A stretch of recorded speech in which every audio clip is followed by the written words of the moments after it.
Forward TV. The world is thinking. Do you think there could be one sentence that could convince, let's say, a creationist to seriously doubt their theory? Ideally, if you could convince a believer in God to really doubt their belief, but that's too hard. Not sure about a sentence. I think perhaps the single most convincing fact, the observation that you could point to would be the pattern of resemblances that you see when you compare the genes using modern DNA techniques, actually looking at the letter-to-letter correspondences between genes.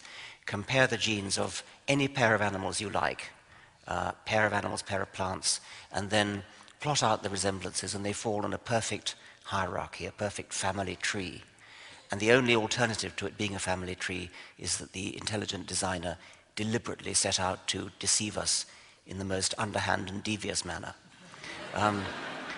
Moreover, the same thing works with every gene you do separately, and even pseudogenes that don't do anything but are vestigial relics of genes that once did something.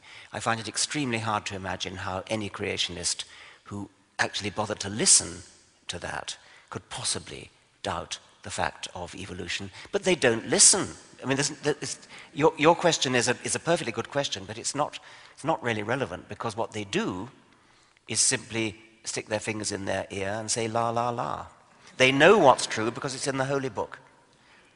And that even, I mean, the most extreme case is the geologist Kurt Wise, who has a PhD in geology from Harvard, and said, if all the evidence in the universe pointed towards an old Earth, I would be the first to admit it, but I would still be a young Earth creationist, because that is what Holy Scripture teaches me.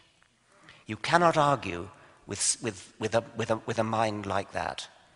A mind like that, it seems to me, is, well, a disgrace to the human species.